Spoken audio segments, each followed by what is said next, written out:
There's the etching displacement. There's the material I've used for it. That's actually what it displaces to in the end. And you can see it's got a displacement of black, and it mixes over to that using this mask here, which you can see this is this ramp which I actually just instanced into this material here. So basically it starts off using black, and then as this white wipes across, it allows this bitmap to be used. And you can see it's just got a sort of mid-grey in some areas. So you can see there are actually different levels of displacement, which is pretty cool. You've got a lot of control there. You can go in there and hand paint this as much as you wanted to. So if I wanted to, I could actually have gouges in the displacement, and I could have a rough edge to this. You know, I could make it look a lot more interesting than I have, I suppose, in this particular effect. So this mental ray material is used. You can see I've got material to shader, and if we look in here, we've got standard metal melting standard, and if we go up here, this is actually that material. And you can see that on this material, again, I've got this mask here in the diffuse color. You can see I've got this, sorry, not in the diffuse color.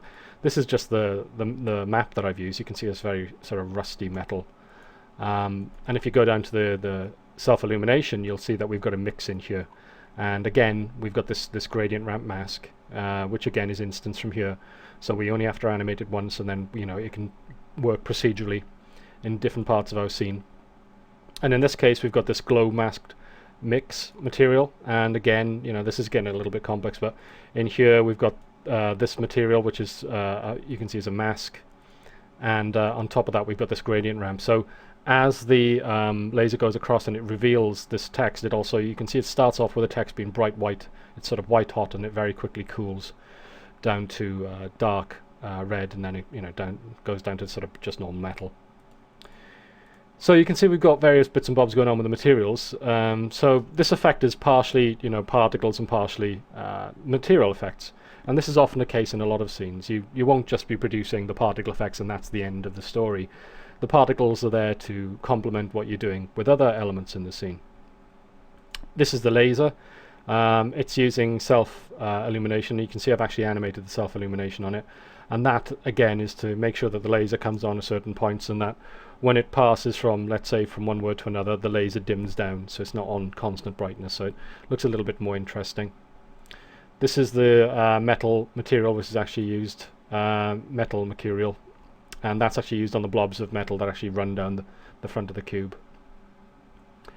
And I think that's it. That's pretty much it for the materials. If we go back to our scene and turn on the display of helpers and shapes, you'll see we've got a few more elements going on in the scene, and this is actually just to produce the laser.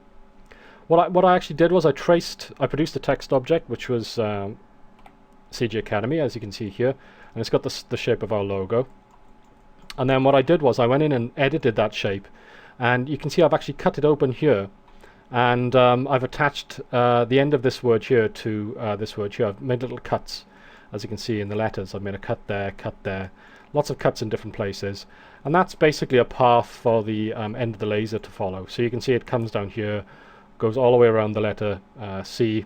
When it gets to here, it skips across onto G, goes all the way around G, and then when it gets to here, it skips over to A, and it goes around A and so forth. And you can see I've actually cut this here so that we get an interesting thing going on here, because it didn't actually go into the center of the A, so we had to give it a path to be able to get in there, so the laser could actually follow that shape and go around it.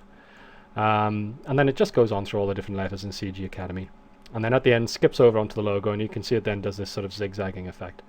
I think in the end effect maybe it goes on a little bit long here. It's a little bit overblown, you know, it goes back and forth over the CG Academy logo. So probably in a finished effect I'd probably cut down the number of zigzags here and have maybe half as many, or maybe even a third as many zigzags, so it takes place a little bit quicker, and it's a little bit more punchy at the end. But anyway, it serves to show the effect.